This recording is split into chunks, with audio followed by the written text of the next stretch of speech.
ہندوستان جب آزاد ہو رہا تھا تو دستور نے ایک ایسے آزاد انڈیپینڈنٹ اور خود مختار ملک کا تصور کیا تھا جس میں کوئی بیرونی مداخلت نہیں ہوگی، ہم اپنے فیصلے کرنے میں آزاد ہوں گے۔ اس کے بعد یہ تصور یہ کیا گیا تھا کہ اس ملک کے رہنے والے، چاہے ان کا تعلق کسی مذہب سے، کسی کلچر سے، کسی کاسٹ سے ہوگا، ان سب کی حیثیت برابری کی ہوگی، ایکوالٹی کا تصور پیش کیا گیا، کوئی چھوٹا اور کوئی بڑا نہیں ہوگا۔ پھر یہ بات کہی گئی تھی کہ اس ملک میں یہاں کا جو نظام مملکت بنے گا، حکومت بنے گی، وہ حکومت میں ہر آدمی بھاگیدار ہوگا، ہر آدمی کے ووٹ کی ایک حیثیت ہوگی اس ڈیموکریسی اور اس ملک کو بنانے میں۔ تو اس میں اس بات کو ختم کر دیا گیا تھا کہ اس ملک میں کبھی بادشاہت یا کسی خاص فیملی کا ڈومینیشن یا ڈکٹیٹرشپ کے لیے کوئی گنجائش باقی نہیں رہے گی۔ یہاں کے لوگ ہی اپنی حکومت کو منتخب کریں گے اور اس کا سربراہ جو ہوگا وہ الیکٹ ہو کر آئے گا، اور وہ 5 سال کے لیے ہوگا، کوئی مستقل نہیں ہوگا۔ پھر ایک ایسے ملک کا تصور دیا گیا تھا کہ جس میں جمہوری اقدار پائی جائیں گی۔ جمہوری اقدار کو ڈیفائن کرنے کے لیے اگر ہم کانسٹیٹیوشن کے 3 چیزوں کو سامنے رکھیں، ایک تو پریمبل ہے اس کا ابتدائیہ، دوسرا اس کا جو پارٹ 3 ہے جس میں فنڈامنٹل رائٹس کی بات کی گئی ہے، جس میں بنیادی حقوق کی بات کی گئی ہے، اور چوتھا جو ہے وہ پارٹ 4 ہے جس میں ایک تصور یعنی کس قسم کا ہندوستان ہم بنانا چاہتے ہیں۔ گو کہ وہ فنڈامنٹل رائٹ نہیں ہے، وہ عدالت کے ذریعے سے انفورسیبل نہیں ہے، لیکن وہ تمام تصورات جو لوگوں کے ذہن و دماغ میں اس وقت پائے جا رہے تھے ان سب کو اس میں انکارپوریٹ کر دیا گیا تھا کہ ہم اس تصور تک اس ملک کو لے جانے کی کوشش کریں گے۔ دوسری بات یہ کہ اس بات کو مان لیا گیا تھا کہ یہ ملک کسی ایک مذہب کے ماننے والوں کا، کسی ایک کلچر پہ چلنے والوں کا، کسی ایک زبان کے بولنے والوں کا ملک نہیں ہے۔ تو گویا ابتدائی میں یہ بات مان لی گئی تھی کہ ہمارا ملک ایک ڈائیورس ملک ہے، ڈائیورسٹی جو ہے وہ انہیرنٹ ہے۔ چنانچہ یونٹی ان ڈائیورسٹی کے کنسپٹ کو پیدا کیا گیا تھا کہ ہم یہاں پہ الگ الگ بھاشاؤں بولنے والے، الگ الگ کلچر سے اور سبھیتا سے وابستہ رہنے والے، الگ الگ مذاہب پہ چلنے والے لوگ مل جل کر رہیں گے، اور اسی وجہ سے ہمارے کانسٹیٹیوشن کے پریمبل میں فیٹرنیٹی، بھائی چارے کو انکارپوریٹ کیا گیا تھا۔ یہ پیدا کیا گیا تھا کہ ہم اس ملک میں سب ساتھ مل کے رہیں گے، یعنی جبکہ اس کے باوجود بھی کہ ہمارے تصورات الگ الگ ہیں، ہمارے مذاہب الگ الگ ہیں، ہمارے کلچر الگ الگ ہیں، ذات پات کا نظام یہاں پر ہے، ان سب کے باوجود ہم آپس میں بھائی چارے کو پروموٹ کرتے ہوئے اس ملک کو آگے بڑھانے کی کوشش کریں۔ پھر اسی ملک میں یہ بات بھی مان لی گئی تھی کہ یہ ملک کا اپنا کوئی مذہب یعنی دستور کسی مذہب پہ کاربند نہیں ہوگا، یعنی اسٹیٹ کا کوئی مذہب نہیں ہوگا، اسٹیٹ سیکولر رہے گی، لیکن سیکولرزم کا ویسٹرن کنسپٹ یہاں نہیں اپنایا گیا تھا، بلکہ یہ بات کہی گئی تھی کہ اسٹیٹ تمام مذاہب سے برابری کی دوری رکھے گی، تمام مذاہب سے ایکول ڈسٹینس مینٹین کرے گی، اور اسی کے ساتھ ساتھ یہ بات کہی گئی تھی کہ اس ملک میں تمام طبقات کو، تمام مذہبی اکائیوں کو اپنے مذہب پر چلنے کی، اس عقیدے کو رکھنے کی اور اس کی تبلیغ اور ارشاد کی مکمل آزادی حاصل ہوگی، subject to some certain conditions. تو یہ سیکولرزم کا یہ کنسپٹ نہیں تھا کہ لادینیت یہاں پہ تھوپی جائے گی، بلکہ یہ مان لیا گیا تھا کہ اس ملک میں رہنے والے لوگوں کو اپنے مذہب پر، اپنے عقیدے پر پوری طرح کاربند رہنے کی آزادی حاصل ہوگی، اور اس پر کوئی یعنی جبر اور تسلط نہیں ہوگا۔ اسی کے ساتھ ساتھ یہ بات مانی گئی تھی کہ اس ڈائیورسٹی کو مینٹین رکھا جائے گا، یہ ڈائیورسٹی یعنی اس ڈائیورسٹی کو ختم کرنے کی کوشش نہیں کی جائے گی۔ یہ ڈائیورسٹی اس ملک کی ایک وشیشتا ہے، اس ملک کی ایک خوبصورتی ہے، یہ ڈائیورسٹی کو باقی رکھا جائے گا۔ اس لیے یہ کنسپٹ ڈیولپ ہوا کہ یونٹی ان ڈائیورسٹی، ڈائیورسٹی کو مینٹین کرتے ہوئے ہم اتحاد لانے کی کوشش کریں۔ پھر اس میں ایک اور خاص بات ہے جس کو آپ کو سمجھنا چاہیے، وہ یہ کہ یہاں پر کئی اسٹیٹس ہیں، الگ الگ لینگویجز ہیں، الگ الگ ریجنل کریکٹرسٹکس ہیں اس ملک کی، تو یہ مانا گیا تھا کہ یہ ایک یونائٹڈ ملک نہیں ہوگا بلکہ ایک فیڈرل اسٹرکچر ہوگا، یعنی مطلب یونین آف انڈیا کی بات کہی گئی تھی۔ اور یہ بات مانی گئی تھی کہ ہر اسٹیٹ گو کہ ایک سینٹر ہوگا مضبوط، لیکن ہر اسٹیٹ کو آزادی حاصل ہوگی کہ وہ اپنی وشیشتاؤں کے ساتھ باقی رہے۔ تو آپ دیکھیں گے کہ یہ جو کنسپٹ پیدا کیا گیا تھا کہ جتنی اسٹیٹس ہیں اس ملک کے اندر وہ ملک کا حصہ بھی رہیں گی، لیکن وہ اپنے بعض معاملات میں آزاد ہوں گی۔ چنانچہ آپ جانتے ہیں کہ جب قانون سازی ہوتی ہے تو ہمارے یہاں 3 طرح کے قوانین بنتے ہیں۔ ایک ہوتی ہے کہ ایک قانون وہ ہوتا ہے جو سینٹر طے کرتا ہے۔ کچھ معاملات میں سینٹر کو مکمل آزادی ہے کہ وہ تمام ملک کے لیے قانون بنائیں۔ کچھ معاملات میں اسٹیٹس کو آزادی حاصل دی گئی ہے کہ وہ اپنے طور پہ قانون بنا سکتے ہیں، اس میں سینٹر کی مداخلت نہیں ہوگی۔ اور ایک کنکرنٹ لسٹ ہے جس میں اسٹیٹ اور سینٹر دونوں مل کے قوانین بناتے ہیں۔ تو بہرحال اگر آپ اس کو سامنے رکھ کر دیکھیں گے تو یہ جو تصور ہے کہ اسٹیٹ کو بھی آزادی حاصل ہے وہ اپنے طور پہ قانون سازی کرے، مرکز کو بھی آزادی حاصل ہے وہ اپنے طور پہ قانون سازی حاصل کرے، اور بعض معاملات میں دونوں مل کر قانون بنائیں گے۔ تو یہ جو تصور دیا گیا تھا ایک ایسے ملک کا کہ اسٹیٹ پر اوپر سے کوئی چیز تھوپی نہیں جائے گی بلکہ کچھ چیزوں کا پابند کر کے ان کو آزاد چھوڑ دیا جائے گا۔ آئیے اب ہم دیکھنے کی کوشش کرتے ہیں یہ جو تصورات تھے، یہ جو تصور دیا گیا تھا اس ملک کا کہ ایک اور بات یہ ہے کہ قانون کی نگاہ میں سب لوگ برابر ہوں گے، کسی کے ساتھ ڈسکریمنیشن نہیں ہوگا۔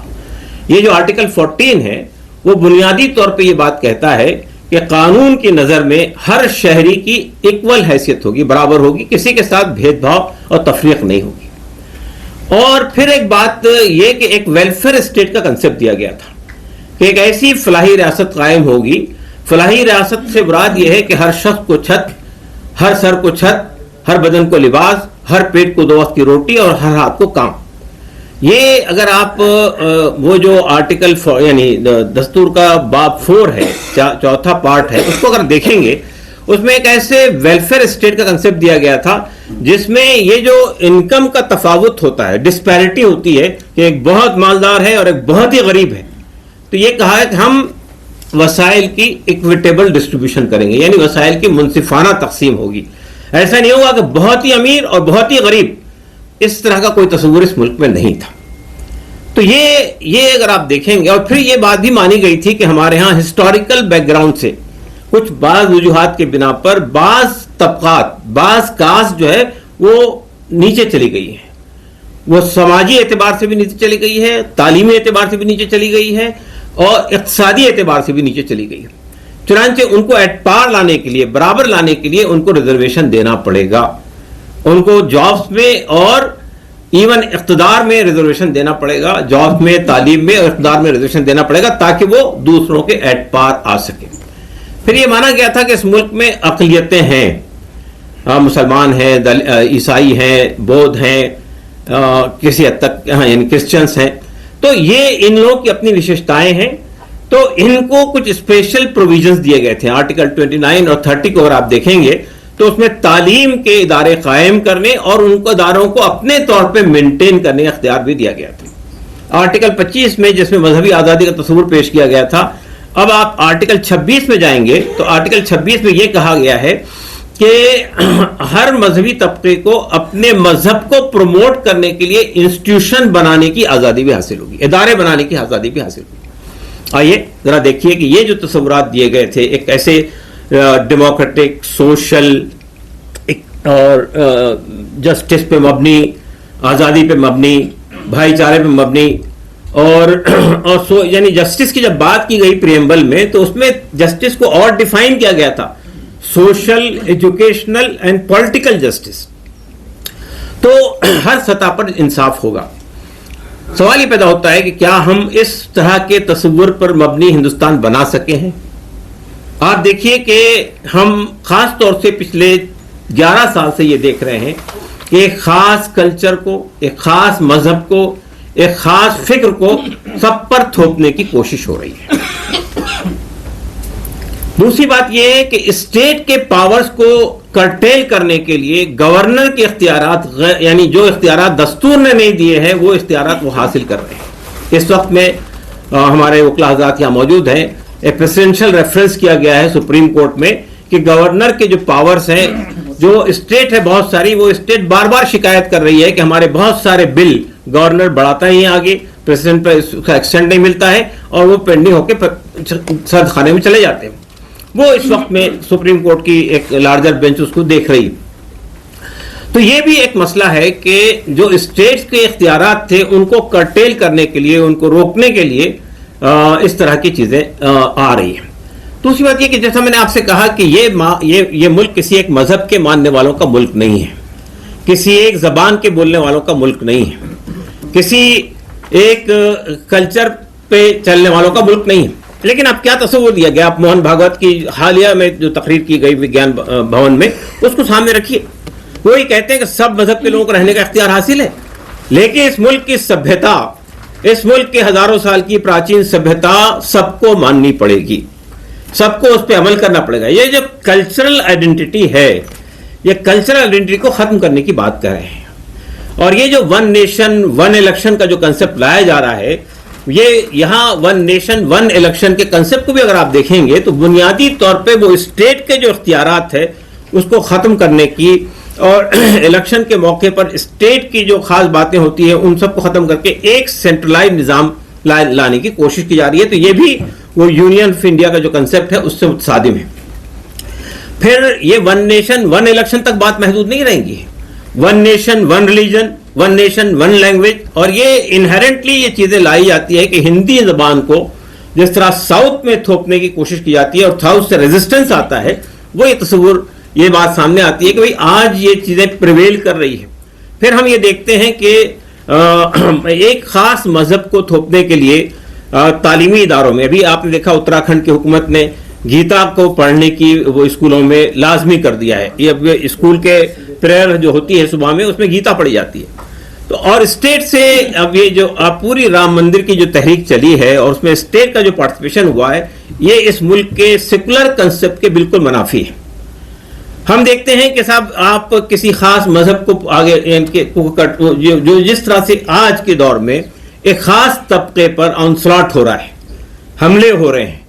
اور ان کو یہ باور کرانے کی کوشش کی جا رہی ہے کہ آپ ایکول سٹیزن نہیں ہیں. یہ سی اے کا جو پورا قانون آیا تھا، وہ قانون بھی ڈسکریمنیٹری قانون تھا کہ آپ ایک خاص مذہب کے لوگوں کو اس سے باہر کر رہے ہیں.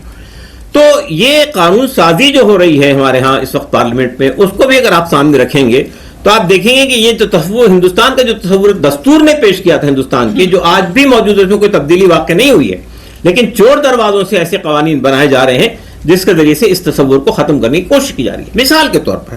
یہ ہمارے ملک میں جو تصور دیا گیا ہے آزادی کا تصور، ہمارے ملک میں یہ تصور دیا گیا کہ سب قانون کی نگاہ میں سب برابر ہیں. لیکن آپ دیکھیے کہ اس ملک میں یہ جو سیاہ قوانین لائے جا رہے ہیں، پہلے ٹاڈا تھا، پھر پوٹا تھا، پھر اب یو اے پی اے کو بنا دیا گیا، پھر افسا ہے، پھر اور بہت سارے قوانین ہیں. یہ بنیادی جو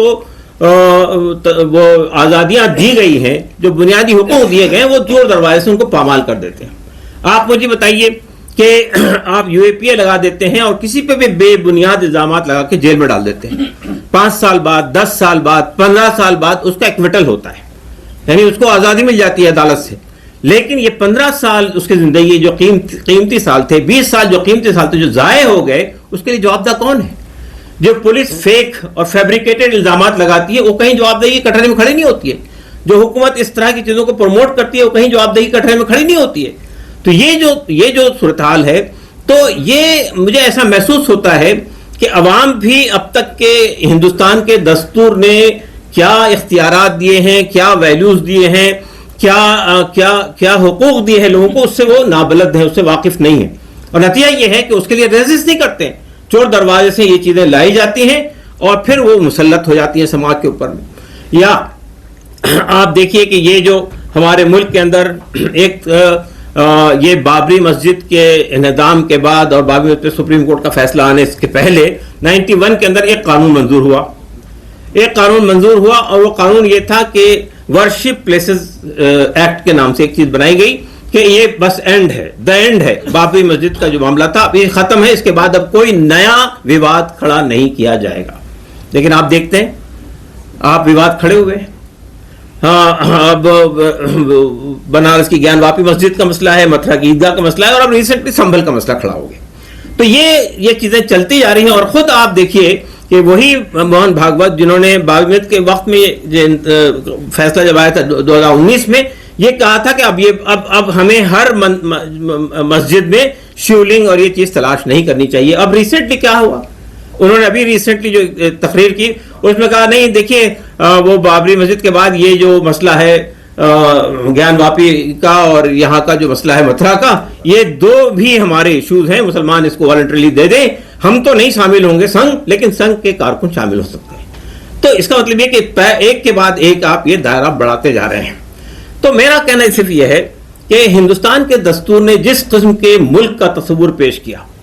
جس قسم کی آزادیاں دی، جس قسم کے سیکولرزم کا کنسپٹ پیش کیا. اب آپ دیکھیں مثال کے طور پہ میں بتاؤں آپ کو کہ یہ سیکولرزم کا جو کنسپٹ ہے وہ اسٹیٹ کو یہ کہتا ہے کہ آپ کسی ایک خاص مذہب کو پروموٹ نہیں کریں گے، لیکن آپ دیکھیے کہ اسٹیٹ سے ہی مذہب کا پروموشن ہوتا ہے. جو تقریریں اب اس وقت میں بی جے پی کے لوگ کر رہے ہیں وہ ایک خاص وہ کہتے ہیں کہ یہ خود موہن بھاگوت نے کہا ہندو راج بنانے کی ضرورت نہیں ہے، ہندو راج تو آلریڈی ہے یہ ملک. اور پھر یہ بات کہ اب اسٹیٹ میں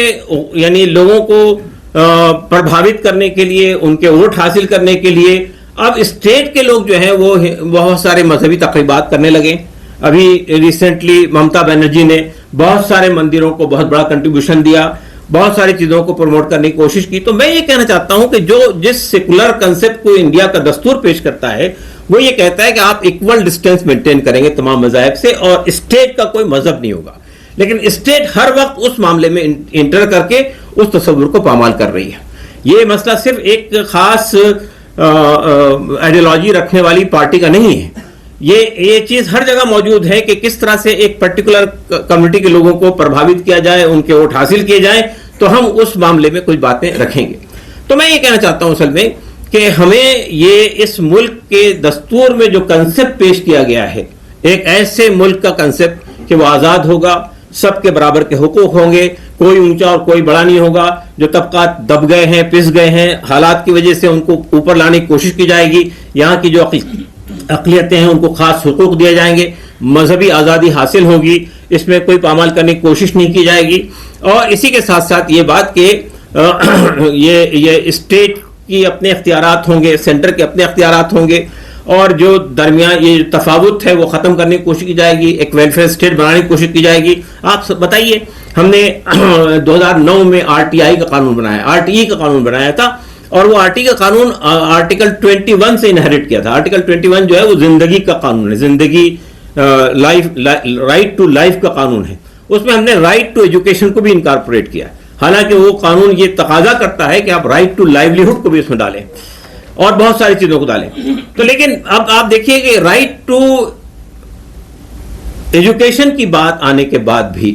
اور کانسٹیٹیوشن میں یہ کہنے کے بعد کہ ہر آدمی کو ایجوکیشن حاصل کرنے اختیار ہوگا، 70 سال کے بعد بھی ہماری اس ملک کی آبادی کا 1/3 سے زیادہ بڑا حصہ جو ہے وہ الٹریٹ ہے، تعلیم نہیں حاصل کرتا ہے. ایک بڑا طبقہ ایسا ہے جو بلو پاورٹی لائن زندگی گزار رہا ہے. تو بہرحال میں یہ سمجھتا ہوں کہ یہ پوری صورتحال کو سامنے رکھتے ہوئے ہم اور آپ سب کی ذمہ داری یہ بنتی ہے کہ ہم کو پورے ملک کے لوگوں کو ریزسٹ کرنا چاہیے ہر اس ایفرٹس کو، ہر اس کوشش کو جو آئیڈیا آف انڈیا کو ختم کرنے کی کوشش کر رہی ہے. شکریہ، جزاک اللہ.